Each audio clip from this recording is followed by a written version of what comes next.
Hello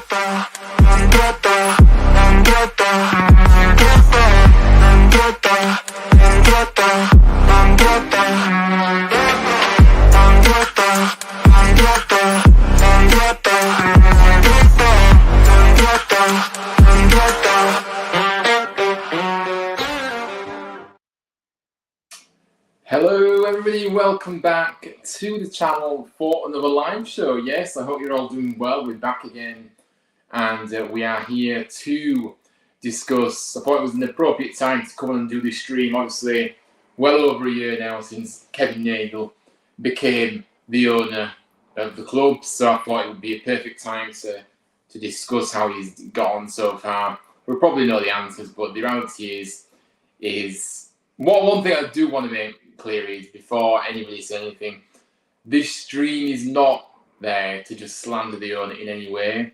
But the reality is that, you know, you really can't lie what has happened in the time since he's come in.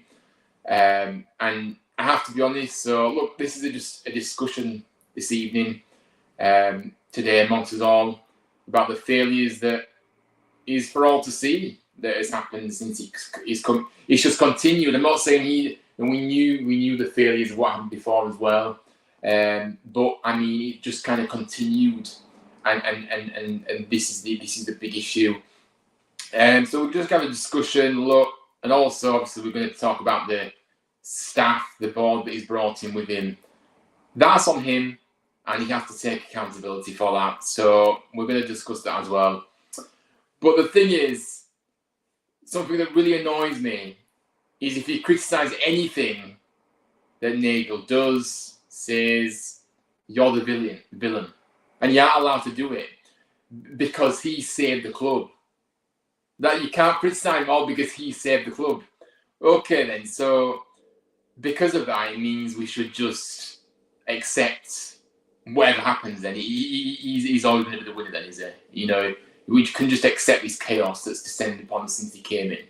I don't think so. And at the end of the day, we all aren't emotionally attached to the owner like section of this fan base are. And just because people on social media, you know, those that are so far up his backside, you can't even describe it, right? Like he's your best mate. Just, I personally don't understand it. He's our owner. He's not your friend. So when fans are tagging him in everything, it's actually quite cringy, to be honest with you. He's not your friend. So don't make out he's your friend. He's the owner of the club. So I don't understand it at all. But look, I wanted to make myself clear before we got going. This is not any way, shape or form to slander anybody, including the owner. It's just to say what's happened since he's come in, and I've, you know, been very underwhelmed by it all. And then, of course, in the end, it has resulted in where we are now. So, yeah. But before we do again, let's say a few of those. Make sure you do smash the likes, guys, by the way, and subscribe to the channel if you're new. It says road to 700 subs. Yeah, guys, please do. It does help with the channel. It is free, and it does go a long way to helping the channel grow as well. So I appreciate you all for sticking by me and supporting the channel.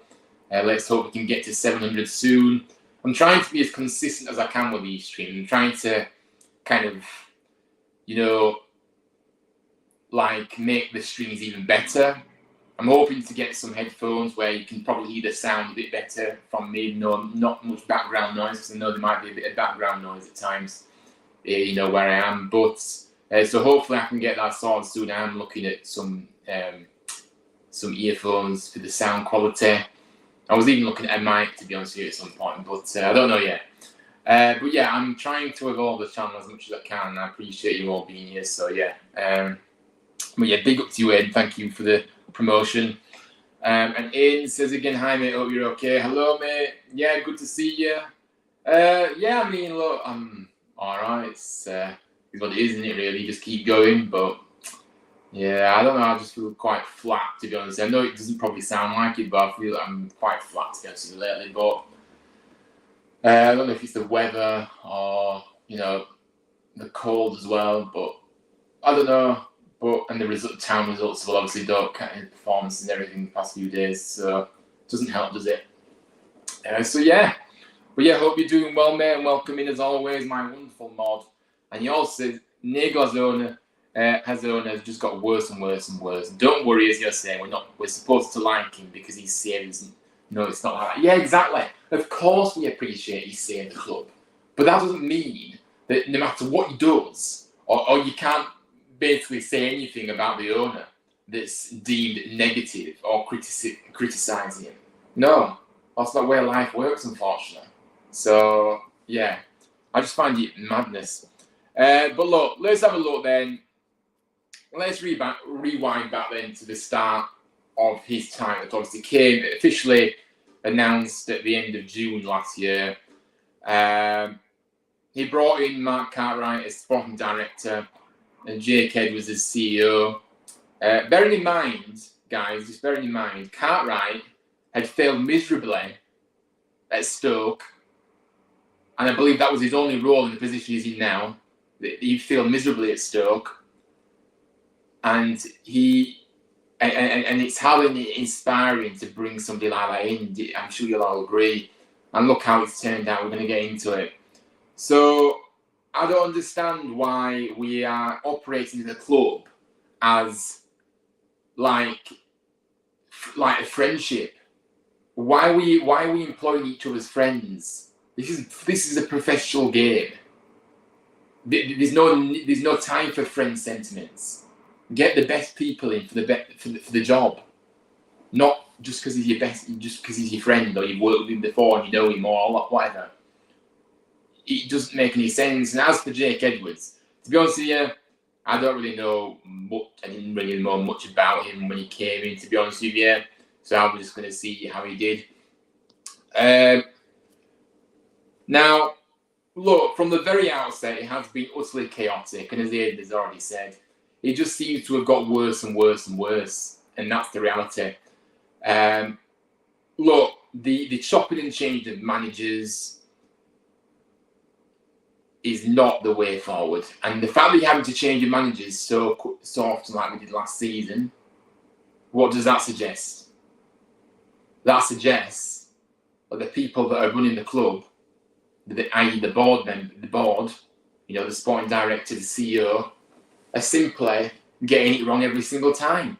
Because I'm sorry, you cannot afford to go through 4 managers, including the interim coach that we had last year, of course, John Wellington, for a brief period. You can't do that and expect to be okay. So, look, we all know how the season started last season. Obviously, Neil Warnock did stay on at the football club. And then, if you're going to keep Neil Warnock on, you better keep him for longer than the amount of time that we give him. Because at the end of the day, Neil Warnock has his own preparations for a season. Well, if people want to criticise his pre-season schedule or not, I don't really care. Because at the end of the day, he has never changed how he's operated when he's been at a club, the many clubs that he's been at. He prepares his team the way he prepares his team the way he plays on a match day. So we don't know what the ins and outs of what happened in that pre-season tour anyway, to be honest with you.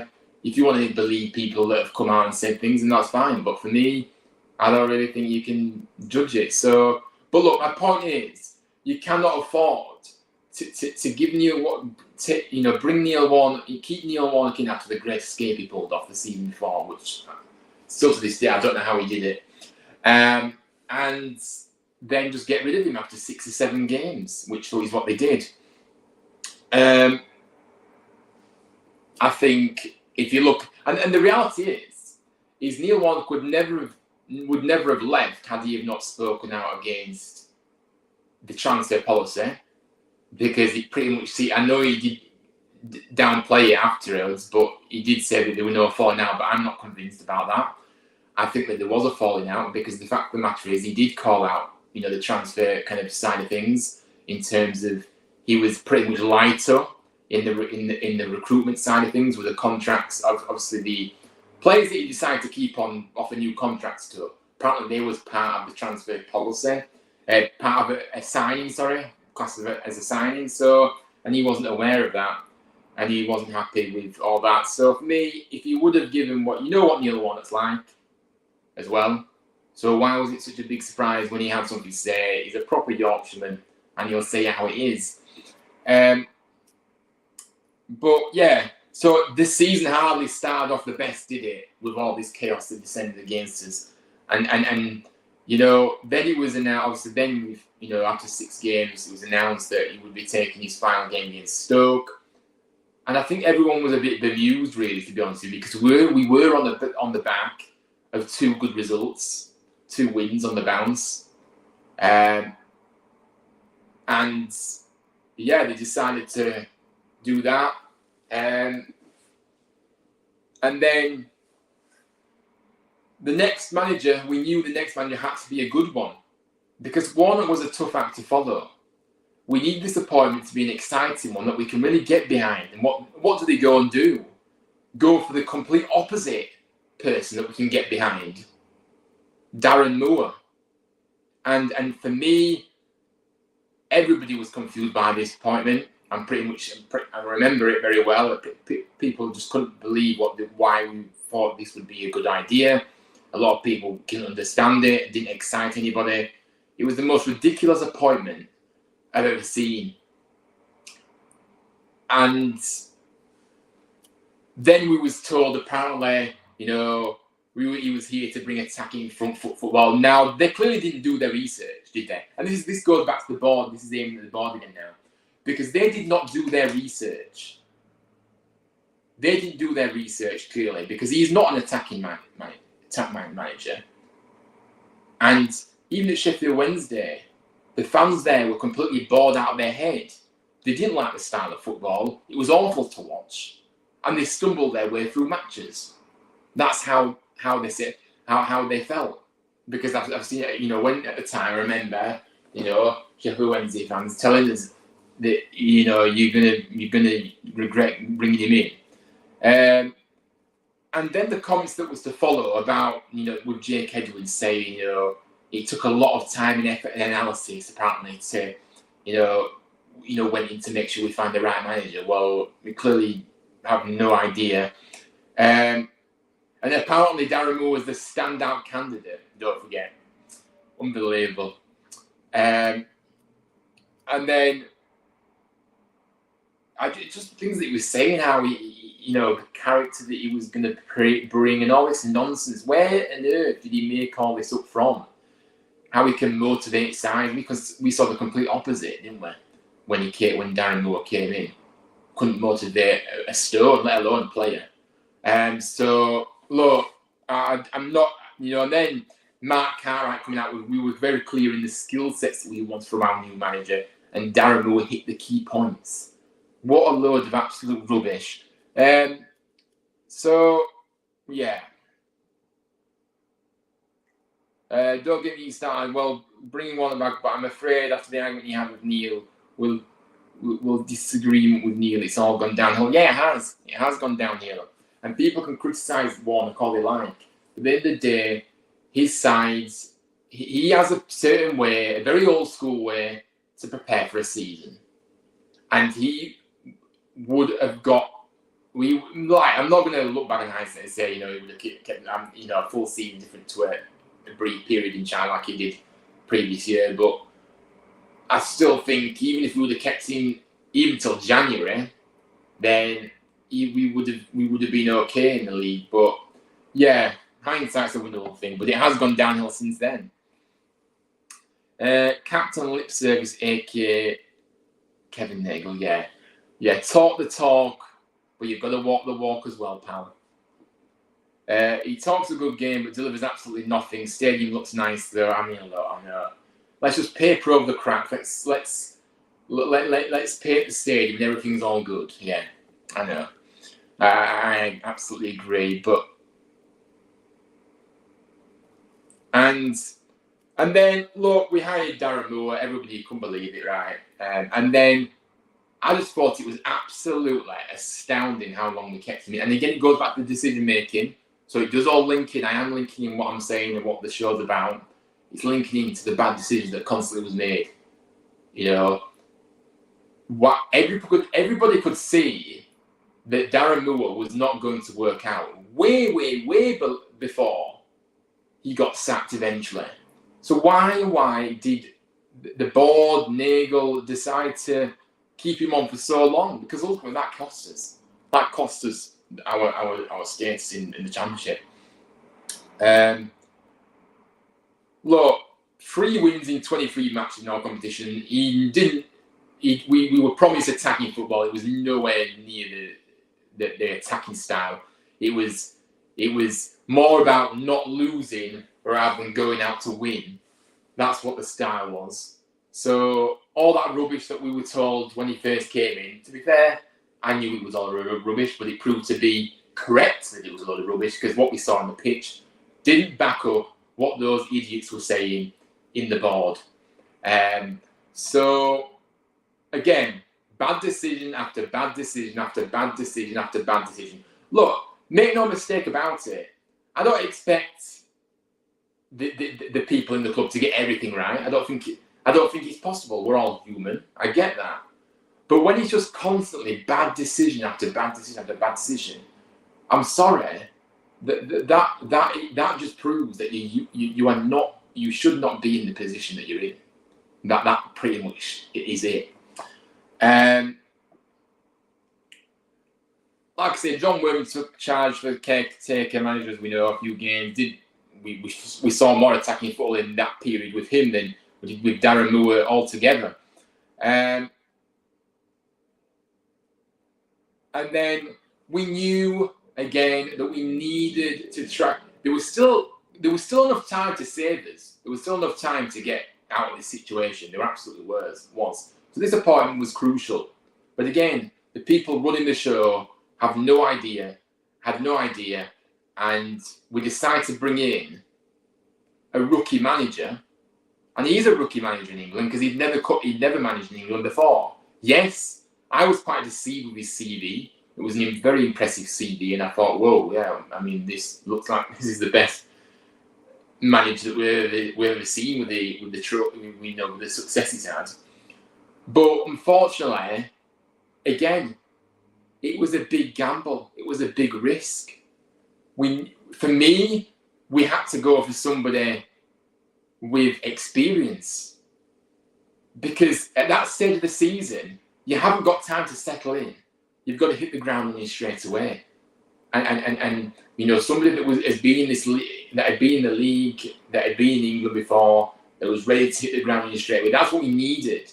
But we went for a big gamble again for some reason when we were in the position we were in. And we know how that played out with Brian Reiter. Again, attacking football, all this nonsense that we promised, it was nowhere to be seen, the attacking football, I'm afraid. It was not good enough. In fact, we just got worse and worse, to be honest. And we know how it played out towards the end as well, where he decided to throw everybody else under the bus, including Warnock, to divert all the attention off him, to try and save his reputation a little bit, because a relegation on your CV isn't the best. And it was quite clear to me that he wasn't going to stay on beyond the point. Now, my point is he was in control of that decision, because the club have made it clear that they wants to keep him into this season that's just started. So I found that baffling, because I didn't see anything in that period of time to suggest that he would have been able to do anything in League One either. But you could see his heart wasn't in it, so I knew that he was leaving, because his body language suggested so, and the fact that he threw everybody under the bus as well, and the play, downgraded the players as well, pretty much summed up that he was on his way out anyway. It took him a while to decide, and then that was it. But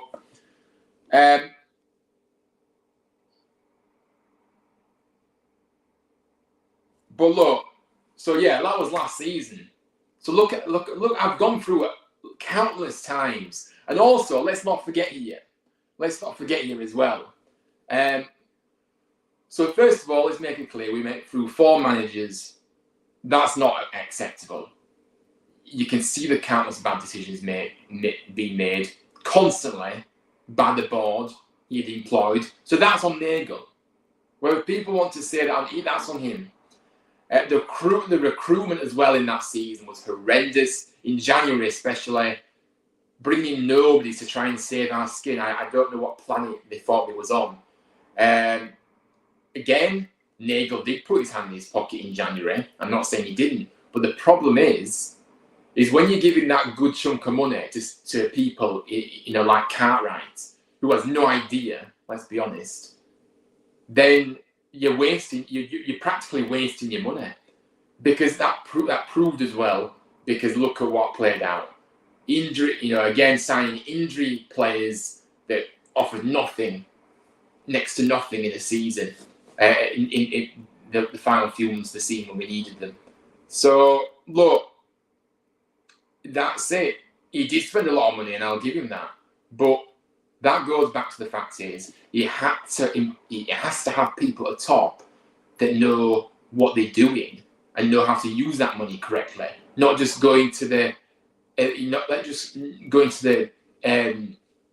big risk category and say, right, we'll have him. No thought process there, no kind of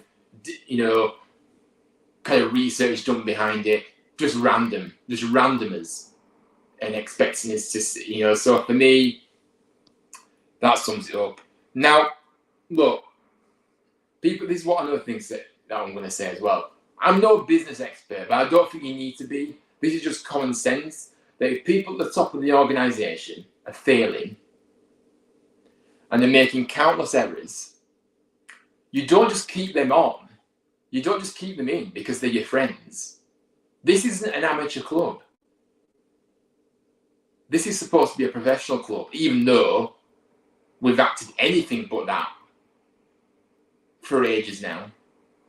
And certainly since Nagels come in, it doesn't feel like a professional club at all, to be honest with you. It's been utterly chaotic. For me, if you're talking about rebuilds, the rebuilds start from the top. And when you're keeping the likes of Mark Cartwright and Jake Edwards, who should have been gone at the end of last season, if there was any ruthlessness. So many fans saying the same thing, but he wouldn't listen. He decided to keep them on, so the same people that screwed us over last season are still running the day-to-day operation of the club today. It is an utter shambles, and it is not what we need. And like I say, I thought he would have recognised it better, because he's a very, in business, he's done absolutely fantastic for himself. He's what he's done for himself. So does he do that in every business that he has? Does he keep people on when they don't hit targets and they don't perform to the levels that he needs them to? Because I'm sorry, I don't know. He clearly hasn't, because he's had a lot of success. But why is it different in a football club? Why is he using this stance and keeping his friends in the club? He needs to be going out and getting an experienced sporting director and an experienced CEO who has had success and have shown they know what they're doing. Anyway, let's get to the comments. I have missed a few. I do apologise, but I am on a bit of a. When I start talking, I just like to finish what I want to say, and then I kind of hand it over to the chat as well. That docu-series was just to promote himself. As soon as things got tough, he pulled the plug. Yeah, the thing is, and this is another thing that really annoyed me as well. Stop talking about documentaries, please. We are not a blooming American club that want to make documentaries about stuff. And I'm sorry, we need the only thing that counts. I don't care about documentaries, to be honest with you. I want to see success on the field, first and foremost, before we think about any documentaries. So the even idea of this really annoyed me. So look, but like you say, when the going got tough, he did pull the plug. But to be fair, I didn't really care, because I didn't really want to see a documentary, because we were going through absolute turmoil last season anyway. So no, not for me. He kept Darren poor for too long. He had faith in him, which I really don't know why. I mean, let's face it, Darren poor era was what led to our relegation. Yeah, absolutely, it did, didn't it? It was just an absolute farce. Sowell says Nagles being very good for season ticket pricing. I think his heart is in the right place, but he's been really badly advised. Clowns like Dave Carmichael should be avoided. Look, this is a good point, and I thank you for your correspondence here, Sowell. For me, look, I'm not going to say, I think the season ticket prices were fantastic, right? But the thing is, though, with the season ticket prices, I don't think he was in a position to do anything else, to be honest with you. Because on the back of the season that we had, he could not raise the prices because he would have lost a lot of people, let me tell you. Because we know how we felt at the end of last season.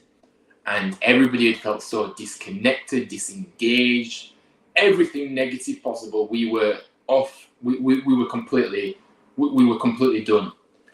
And I don't think, I know what you're saying, he still had to do it, but I don't think he was in a position to change the prices because of the season that we had and the fact that we ended up getting relegated. So, no, I give him a little bit, but I don't think he was in a position. And the other thing about Dave Carmichael, I have to agree with you, pal. I really do.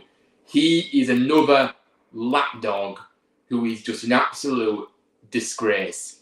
I don't like him. I don't like his mannerisms and his behaviour that he does on social media as well. He's very active on social media, as we know. Very clever. Thinking he's the bee's knees. Thinking he's look at me kind of scenario. Very cocky. Don't like it. And he has no clue about football anyway. So I don't have a clue why he's decided to come in the fold.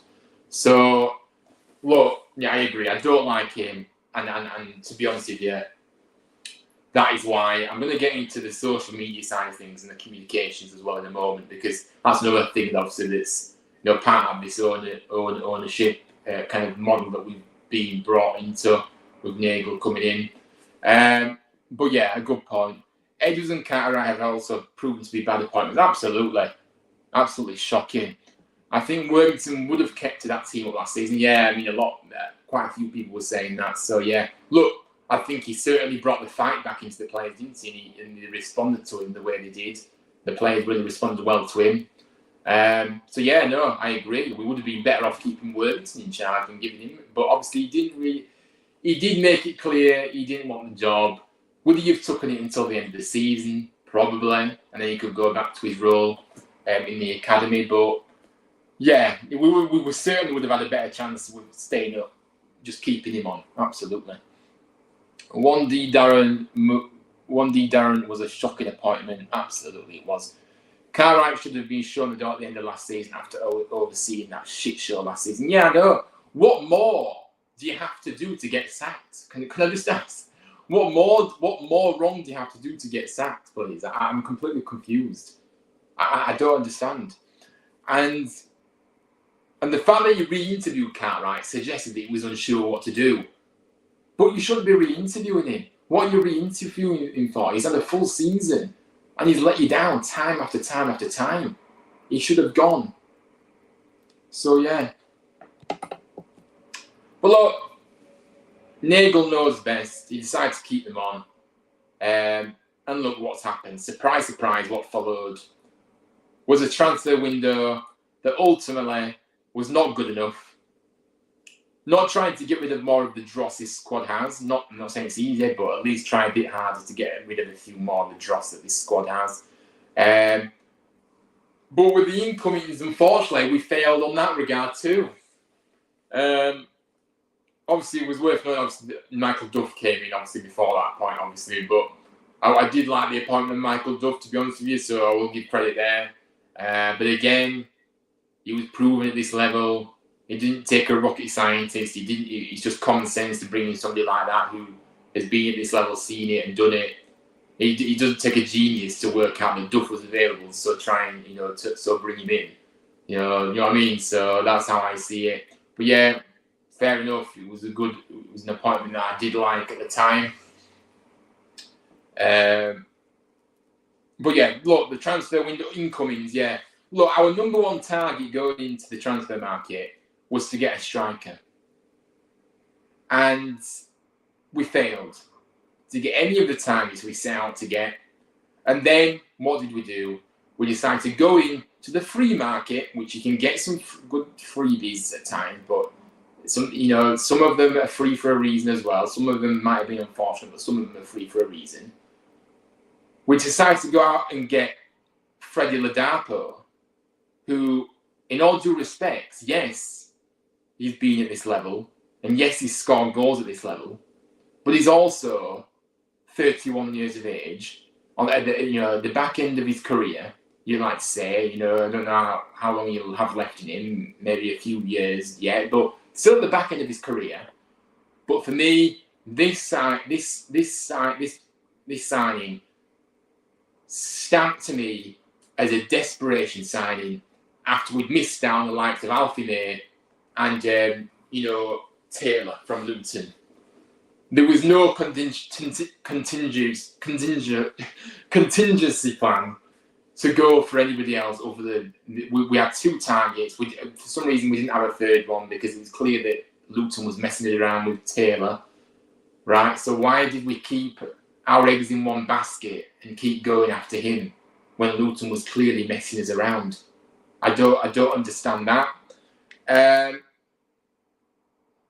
to be honest with you, Ladapo, from what we've seen, yes, you might say it's early days, but from what we've seen, I'm sorry, his best days are clearly behind him, and he makes Danny Ward look amazing, and that's saying something.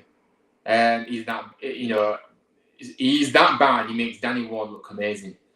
And like I say, it was a panic buy.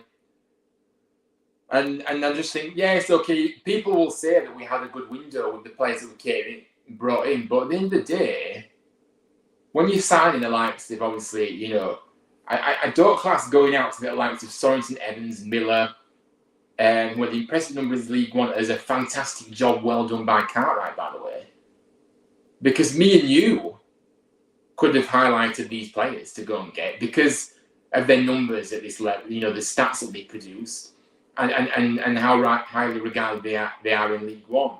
So, like I say, I don't think it was rocket science to go out and get proven players, which is what we should have done in the Championship. So, look, that's how I feel about it. So we'll look what everybody else is saying. I wonder if they tried to get Duffin last season when Moore left. They could have done. We don't have the ins and outs behind the scenes, do we really? We don't really know the full goings on.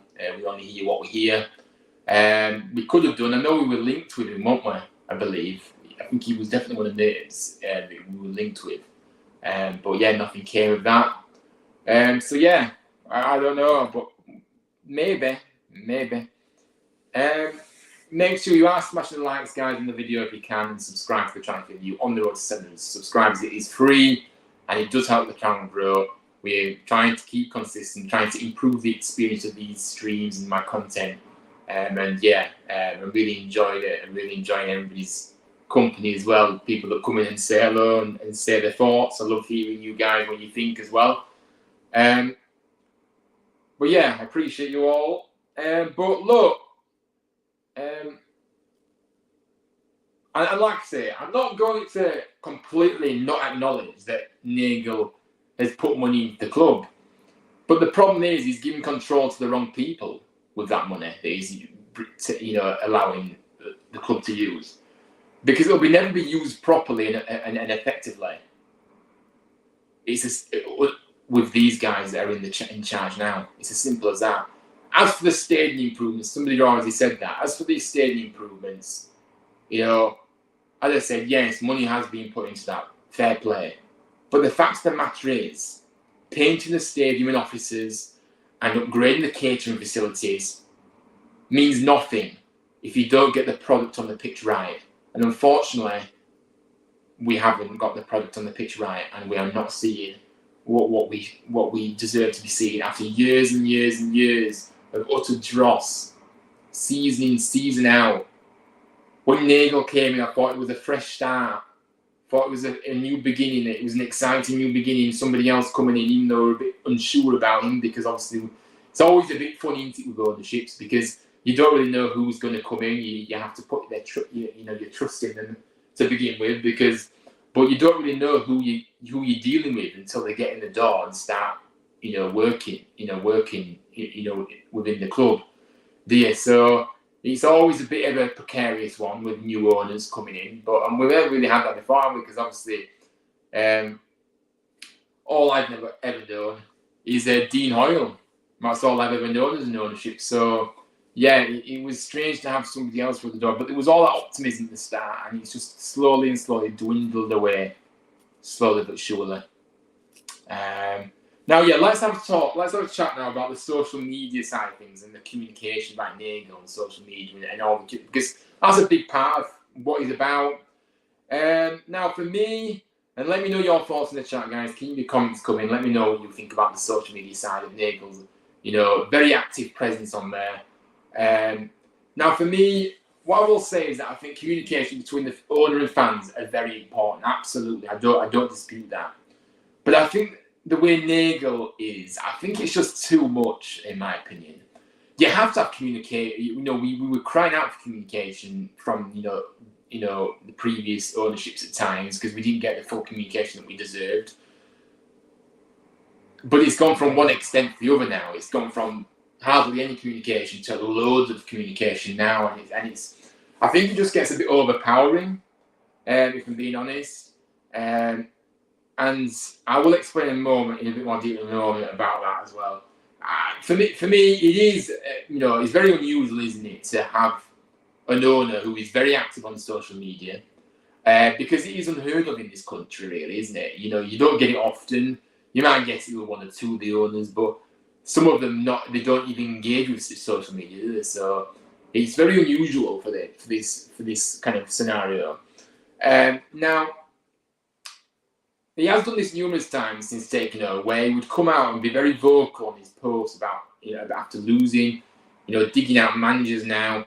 Now, if you want to do that, digging out managers and criticising performance, I think really you should be doing that behind closed doors, because I don't really think there's a time and a place to be doing that. And I think after a loss, I think if you're not happy, then you've got the contacts there to speak to them behind the scenes. Why do you have to publicise it?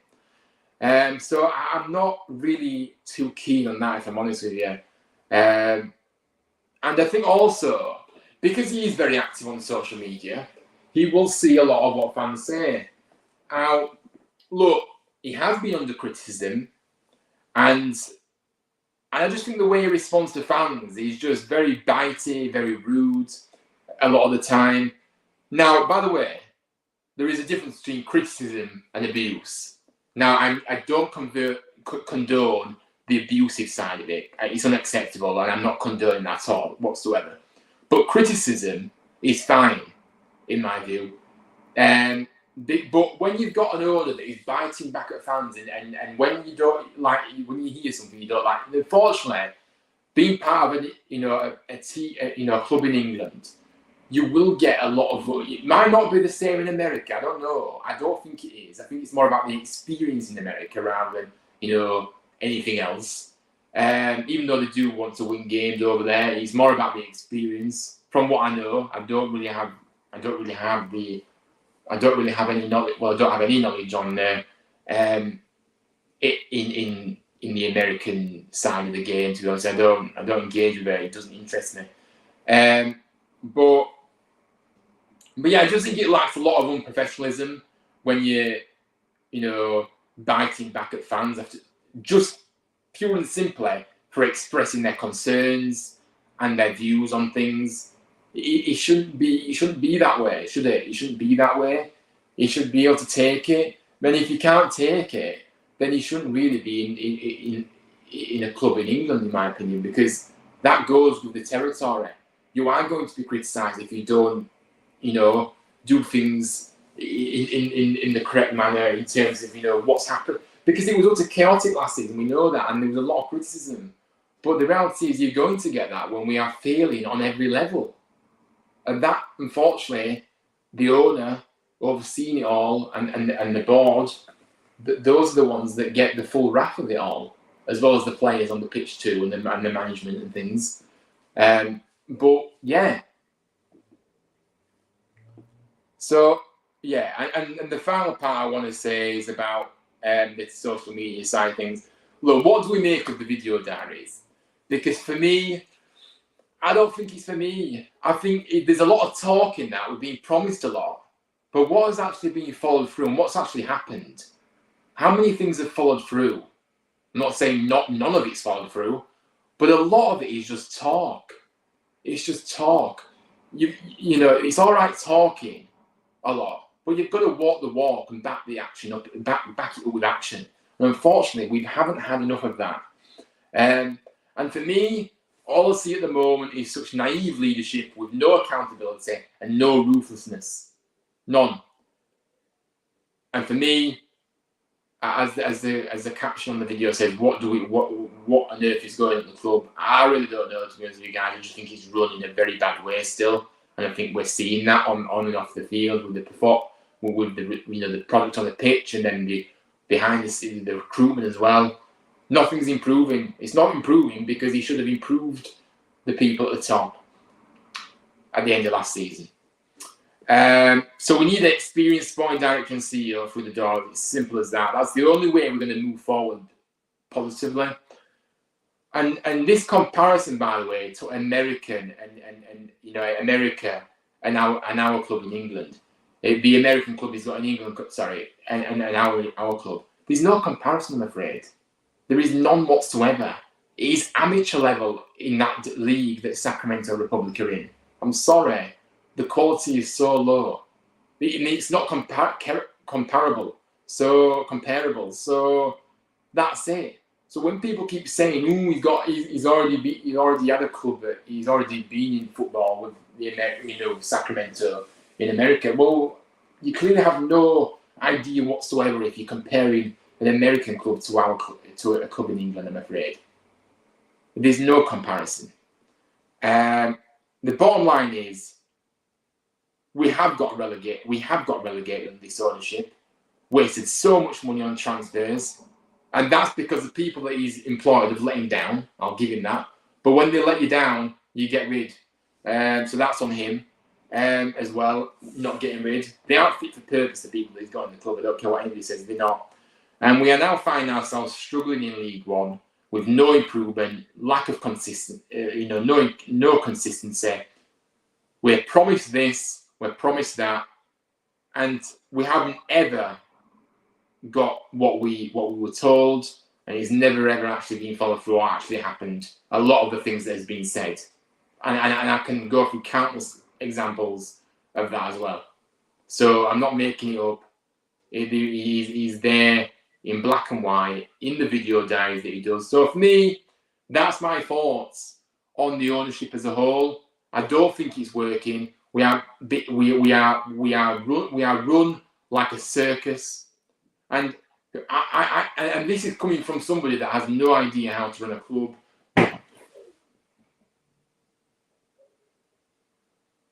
Somebody knocking on my door, you absolute toe rags. There is some trouble around here. It made me jump, actually. There is some people knock a door running. Anyway, back to it. Where was I? So for me, the club is being run like a circus at the moment. It's not being run as a professional club. And this is coming from somebody that has no experience in doing something. But you don't need to have experience in it. You can see it. The decision making and everything, it's all off. Something is not right in the club still. And I'm not saying it's an overnight thing. It takes time. But I'm sorry. There's been we've just got worse and worse and worse. There's been no progress from what I see on and off the field. So yeah, big things have to change, and that comes from the top. Will Nagel have the bottle to get rid of the people that he's trusted? How many bad decisions do they have to make before they get sacked? Cartwright, how many more bad decisions does he have to do before he gets sacked? I'm confused. Hopefully, for me, it's clearly not going to work. I would pull the plug as soon as possible. Whether he will do that, I don't know. I don't think he will. But yeah. Let's have a look at the comments. You can talk a lot of things on social media, like we're going to do this, we're going to do that. But yeah, thanks for telling us. But let's actually see it instead of putting it on social media. Yeah, absolutely. And that's what I kind of alluded to earlier. It's all right saying these things, but then back it up. It's nice to have been told and been communicated about, what's going to happen. But unfortunately, when you're saying stuff and a lot of it is not following through, then I don't really know what he expects the fans to feel like, because he just goes to the scenario of talk the talk, but you've got to walk the walk as well. Unfortunately, far too many times he hasn't walked the walk, and he's persisting with people in the board that are clearly not the purpose, and that is a big concern, because the bottom line is the biggest frustration I had coming into this season was the fact that the same people that had let us down countless times last season were still at the club. It infuriated me, because we are relying on people that have failed once, twice, 3 times, 4 times, every single time, right, to get us out of the mud and to get us back up to the Championship. I'm sorry. It's not going to work. So, yeah, that's my thoughts on it. I am kind of repeating myself, but yeah, I agree. And I kind of alluded to that earlier as well. Sal says Nagles shouldn't be on social media. If he wants to communicate with the fans, he should use the official club website. Yeah, I mean, to be fair, that's a very good point, Sal. Look, I think, and that was another thing that I was going to say actually. I like communication. We all want communication. Of course we do. We want to know what's going on and around the club and everything. And we want to keep updated and everything. But, there is other ways to communicate, like you say, like the club website, the official club website, which is a perfect way to communicate with everybody. And even if you want to bring communication as well, you could do it via a newsletter that you could send out. People that obviously signed up to the My Town, signed up to the, could just sign up to the newsletter online. Updates from Nagel on a monthly basis, or however frequent it wants to do it. Then that's fine as well. So there is a way to get communication about other than social media, and I just think I'm just not a fan of it, guys. I'm sorry, I'm just not. I like the communication to a degree, but I think it's just too overpowering the way he's coming across and the way he's doing it on social media, and it's just too much for me. That's how I feel. But yeah, very good point, Sal. Thank you for saying that as well. Josh says it's just pure cronyism from Nagel.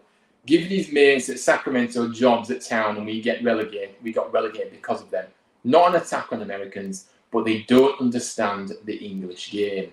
Josh, look, you have hit the nail on the head as well. And again, a very good point here. It is. I agree. Look, we are not here to slay. It's not an attack on Americans saying that, in the English game, they don't understand the English game. And that's just a fact. That's not being anything to all, against Americans, but that's the truth. And like you said, we did get relegated because of who we brought in. That's the reality of it. And the thing is, people that are too far up his backside won't say any of this, you see. And the thing is, why can't a lot of this section of this fan base can't just see it for what it is? Why do they have to pretend that everything's okay and just accept everything that Nagel does and just because he saved the club? Why can't we be honest with ourselves in this fan base? Because until there is more people that are honest in this fan base, the standards of this club will continue to be on the floor. Because you are accepting mediocrity. And it's not even mediocrity, to be fair. It's actually worse than mediocrity. But you're accepting the bare minimum. That's what a lot of this fan base does. So, but yeah, a good point. They don't understand the English game, and I don't understand why. This is football means more to us over here than it does over there. And I don't even watch American football, but I'm sorry. You know, whenever people think of football, they think of the English game as well. You know, as one of the biggest. So we know how much it means to us in England, the sport, the football as a whole. So yeah, that is it. If we've been tracking Ladapo all summer, why did Nagel throw a pissy fit when Damon got May? He says we don't need a striker and gets one. Him and Cartwright think we are gimps. Yeah, Josh, again, a spot on comment here, and I agree with you completely. But yeah, this is another thing as well. I forgot to mention that. Look, we've been tracking Ladapo all summer, all month, or whatever, what Cartwright came out with. And I was sat there thinking, you must think we're bloody stupid. You must think we're stupid, you lot. Because, I'm sorry, you didn't track him all month, so that's a lot of nonsense. Because why were we going after May, and why were we going after Taylor, if Ladapo was your number one target? It's absolutely a joke. That signing was a panic signing to appease the fans. Nothing more, nothing less. And I'm afraid it's another pointless signing. It's going to be another waste of money. So another waste of money down the drain. Yes, it was a free, but he's still paying his wages. He still could have got somebody else in that's better than Ladapo, in all due respects. If we would have pulled our finger out in the window itself and got a striker in that had a bit about themselves and there was still a nice age, you know, to contribute.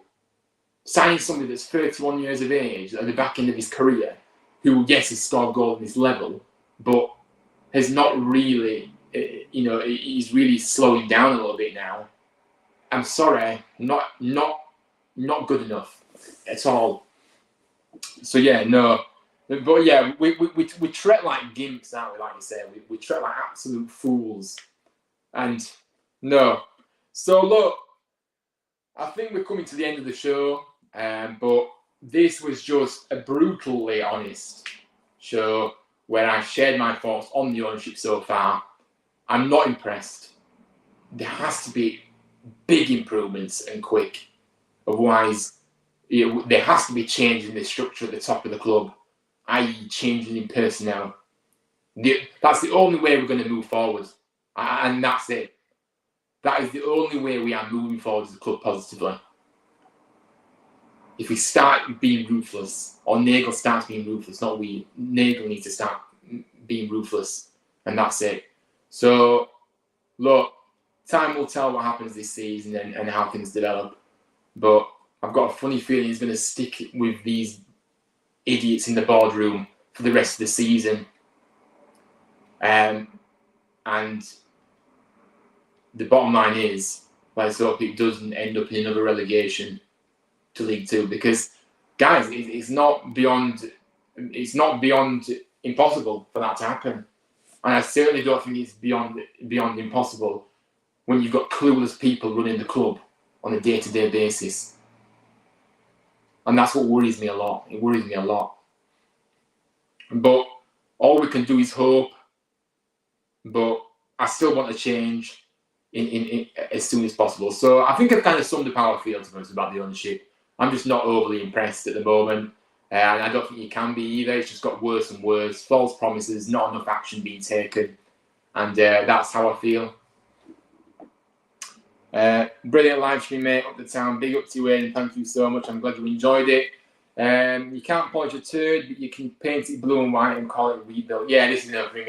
Rebuilding is not just painting the stadium and thinking, oh, that's all okay then. It's all good. No.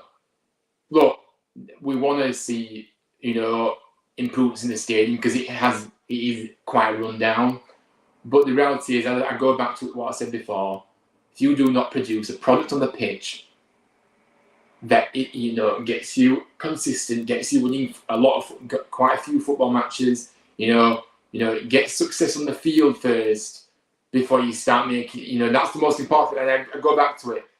Painting the stadium means nothing if we're going to have another season that is just going to be another horrific season. It'll mean nothing doing that, upgrading everything. So, yeah. But look, guys, we are going to finish up now. But thank you everybody for tuning in this evening. I hope you enjoyed it. Look, it wasn't an attack on the owner this at all. It was just my frustrations about how the club is being run still at the moment, and how it's been run since he's come in.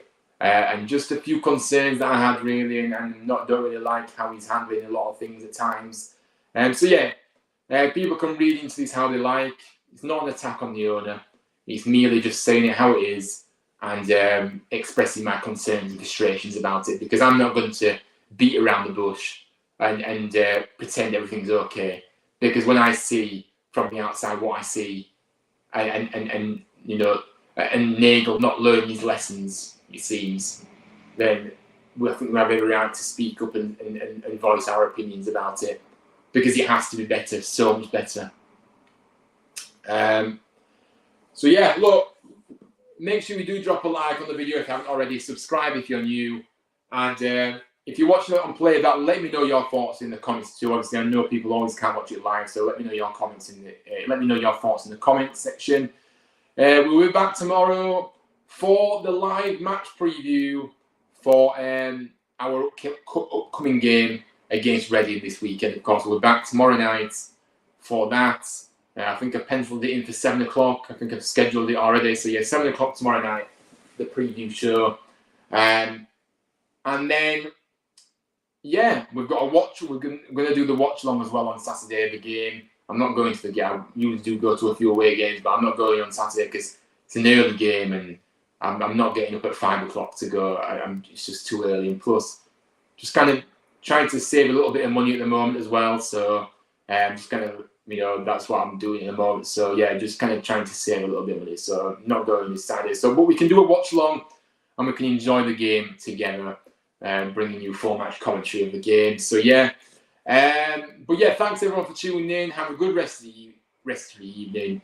Thanks everybody for your support. Thanks to everyone that's come in and shared their thoughts with me. You've made some brilliant points, everyone, this evening. So I appreciate you all coming in here and supporting the channel and showing your support. But yeah, until next time, I will see you, well, until tomorrow, have a good evening and take care. See you later, guys.